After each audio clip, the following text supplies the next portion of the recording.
Welcome to Microbiology. My name is Atai, like Atai, and today I'm going to take you on a tour in the microbiology lab. Come with me.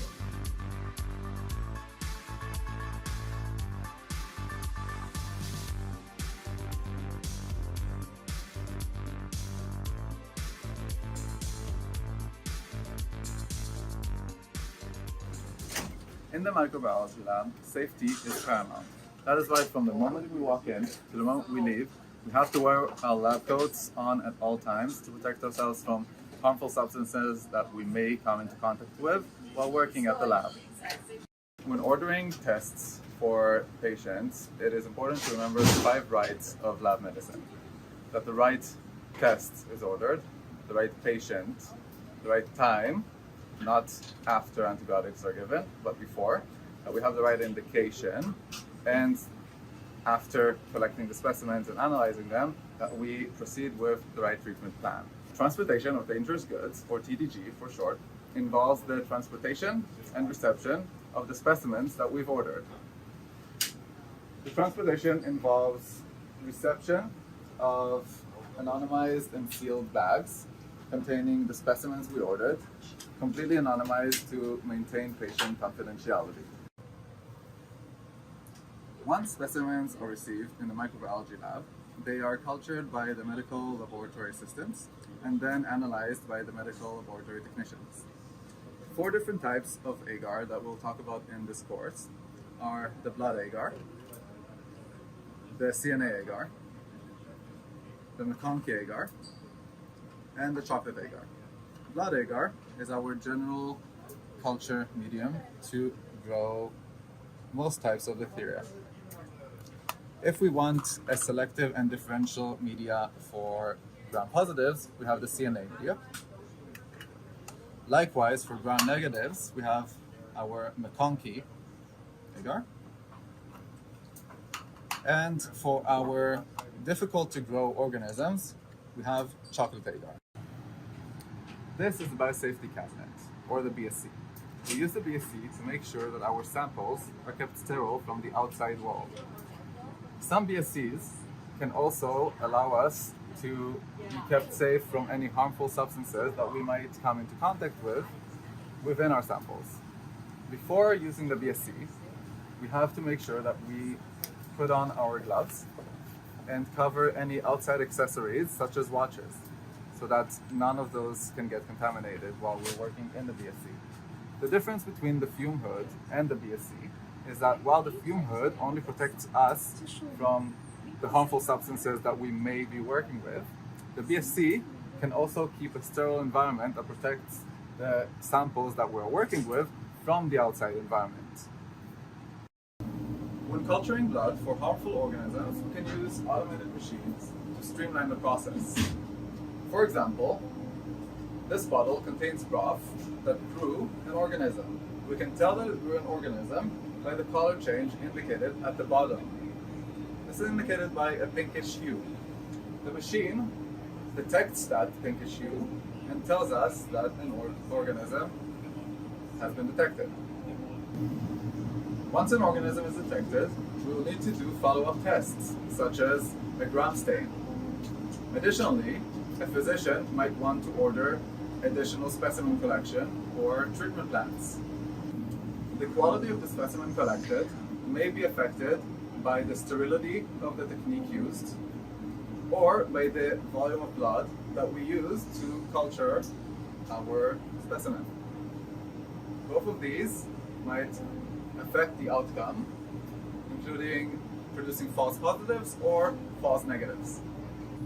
In the middle of the night, the automated blood culture system signals that there is a positive blood culture. What do you think happens to the positive blood culture bottle next?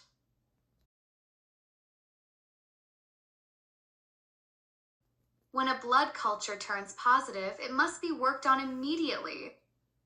First step is gram staining. Let's take a look at how gram staining is done in the lab.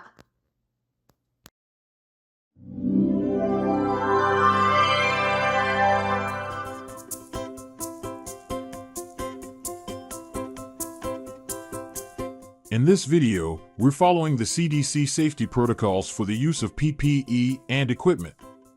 However, the use of goggles and gloves for performing these tests are not a universal safety requirement, so each laboratory must determine its own protocols based on its risk assessment. In this video, we're also following the CDC safety protocols for the disposal of sharps and biohazard waste. The gram stain is a laboratory technique commonly used to differentiate bacterial species into two large groups, gram-positive and gram-negative bacteria. The technique is based on the chemical and physical properties of their respective cell walls. In the staining technique, cells on a microscope slide are heat-fixed and stained with a basic dye utilizing 4 reagents: crystal violet, the primary stain, iodine solution, the mordant, decolorizer, which is usually a 50-50 mixture of acetone and alcohol, and safranine or carbol-fuchsin, which is the counterstain. Cells that retain the basic dye, crystal violet, after the procedure are called gram-positive, and those that do not are called gram-negative. Gram-positive cells are purple in color, while gram-negative cells are pink in color. After this program, you should be able to list the reagents used in the gram stain procedure. Correlate the results seen in the bacterial cells with the effects of the various reagents during the gram stain procedure, and finally, you should be able to list the steps in the gram stain procedure. For this procedure, you'll need the following: personal protective equipment, a clean water source, a slide rack, and a timer. For reagents, you'll need crystal violet, grams iodine,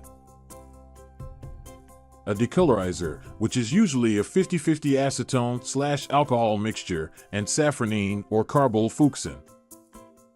Your sample should be a thin, heat-fixed bacterial smear. In this video, you'll observe the gram stain procedure based on ASM protocols. However, the timing and reagents may vary, so you should follow the manufacturer's instructions. This is the typical setup for the gram stain that is seen in most clinical and public health laboratories. The gram stain reagents are placed beside the sink, and a slide rack is placed over the sink to hold the slide. A rubber hose may be attached to the faucet for ease of rinsing the slides. The procedure starts with a thin, fixed smear on a glass microscope slide. The first reagent to use is the crystal violet, which is an alkaline dye. Slowly pour the crystal violet reagent over the slide in an even manner. During this step, the dye, crystal violet, is binding to the cell wall of the bacteria. The smear will be a purple color. Immediately after pouring the crystal violet over the slide, set the timer for 15 seconds. After the time is up, using the hose attached to the faucet, gently rinse the slide with a steady stream of water to remove any excess crystal violet. The next step in the procedure is to add the mordant, grams iodine. The mordant binds with the crystal violet to form an insoluble complex in the bacterial cell. If you looked at the cells now, they would all be purple. As soon as the iodine is poured over the slide, set the timer for 15 seconds. After the time is up, rinse the slide gently with water to remove excess mordant. The next step in the procedure is adding the decolorizer. There are other types of decolorizers that can be used, so check with your lab's protocol. During this step, due to the presence of a low concentration of peptidoglycan in the cell walls of some bacteria, the crystal violet iodine complex is leached out, and the bacterial cells are rendered colorless. Hold the slide at an angle and pour or drip the decolorizer down the slide until the runoff is clear. This may take only a few seconds. Immediately rinse the slide with water to stop decolorization.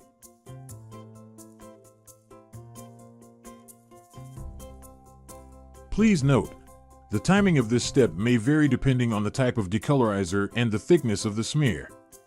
This is a critical step. You must take care not to over or under decolorize the smear.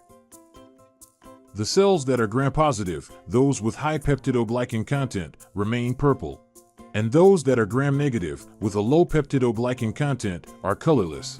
At this point, the slide may not have any visible color. Due to the fact that some bacteria are colorless after the decolorizing step, a counterstain such as safranine or carbol-fuchsin is then poured over the slide to stain the colorless bacteria. Set the timer for 30 seconds. During this step, the safranine or carbol is taken up by the colorless cells and is seen as having a pink color under the microscope. Those bacteria where the crystal violet iodine complex was not leached from the cell during the decolorizing step will remain purple.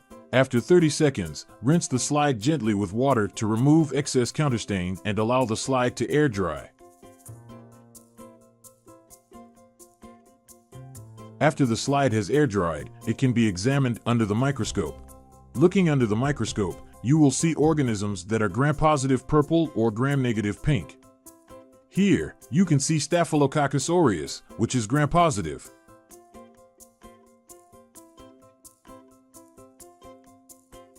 And here, you see E. coli, which is a gram-negative organism.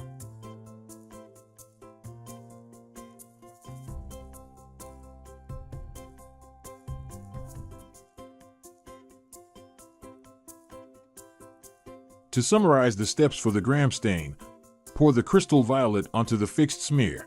Set the timer for 15 seconds. Rinse with water. Pour the iodine onto the slide.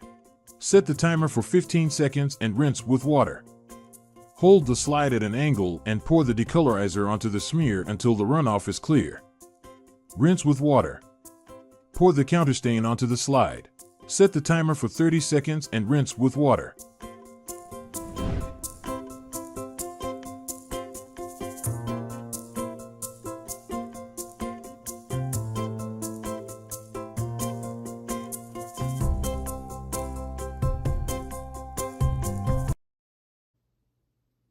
When gram staining is completed, depending on the color and morphology of the bacterial cells, specific culture plates must be set up to grow, isolate, and identify the bacteria. Culture setup process could be manual or automatic. Now let's get back to the HRLMP bacteriology laboratory. So this cool thing right here is called the WASP, or Walkaway Automated Specimen Processor.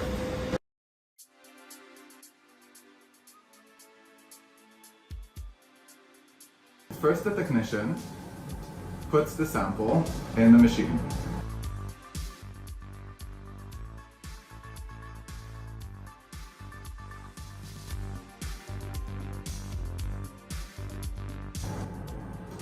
The machine then identifies the sample, shakes it,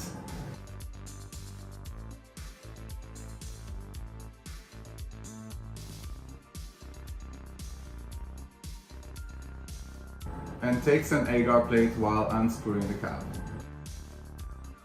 The machine takes a stick or an inoculating loop and streaks the agar using the sample.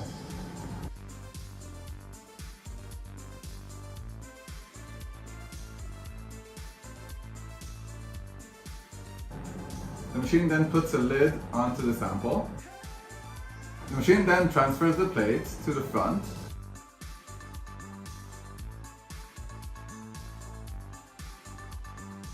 Puts a barcode on the side. That's to make sure that if we lose the top, we still know whose plate this is or whose sample this is.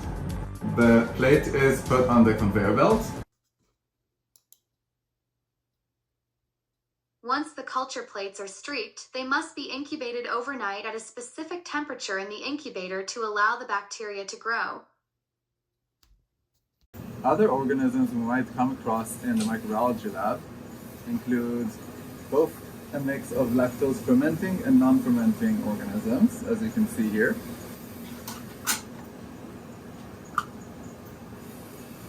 We have cystic fibrosis patients who are more prone to respiratory infections. As you can see on this agar, we have a glossy silvery colony, which indicates Pseudomonas. And lastly, here we can see a very dark, swarmy Proteus. Other types of growth mediums in the microbiology lab include broth. In this broth, you can clearly see cloudiness located at the very top of the broth. This indicates aerobic organisms. That makes sense because the aerobic organisms need oxygen, which is located outside of the broth. In this broth, you can see a mix of aerobic and anaerobic organisms due to the cloudiness. Whereas in this graph, while there is a mix, you can clearly see colonies at the very bottom formed due to the lack of oxygen. This indicates anaerobic organisms. For those wishing to grow anaerobic organisms under more anaerobic conditions, they can use the anaerobic chamber here. Once we've grown our organisms, we have to positively identify them. We can do that using mass spectrometry, which is this big machine right here. Briefly, mass spec involves zapping your organisms with a laser, which allows us to identify the biomolecules or proteins that make them unique or distinguish them from one another. To perform mass spectrometry, you load up your samples to a slide such as this. The mass spec zaps the organisms and then allows you to identify what it is that makes them unique right here based on the peaks. You can see the sample here in this little video.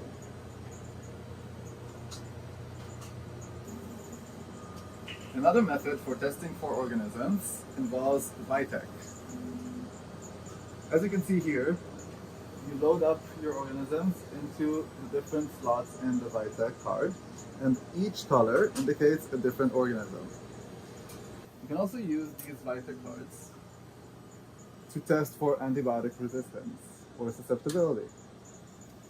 As you can see, the cloudy spaces or the cloudy slots indicate that bacteria have grown and not died due to the different antibiotic concentrations and types, whereas the clear slots indicate antibiotic susceptibility. Another way of testing for antibiotic susceptibility is using a disc diffusion test or a Kirby-Bauer test. This is done by putting antibiotic-filled discs into your growth culture. As you can see, the bacteria that are susceptible to the antibiotic in the disc will not grow around it, whereas in these different antibiotics, bacteria did grow. Here you can see slight growth. Yet another method of testing for antibiotic susceptibility, which also includes testing for the MIC or minimum inhibitory concentration, includes the E-test. You can see the strip here includes different concentrations of an antibiotic. At the bottom is the lowest concentration, and at the top is the highest.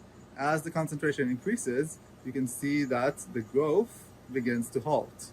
Where the growth halts is the minimum inhibitory concentration for the growth of the bacteria. As bacterial antimicrobial resistance is becoming increasingly common, it is also increasingly important to practice antimicrobial stewardship. Antimicrobial stewardship involves not over-prescribing antibiotics, but also not prescribing the wrong antibiotics for a disease of choice. For example, prescribing antimicrobials to viral infections would increase susceptibility to antibiotic resistance. Likewise, prescribing an antimicrobial that's suited for gram-negative organisms to gram-positive organisms likewise would increase susceptibility to antimicrobial resistance. On the patient side, it's important to stay throughout the whole term of treatment on the antibiotics, even if they feel well. Lastly, it's important to raise awareness for antimicrobial resistance and also screen for antimicrobial resistance within microbiology labs such as this one.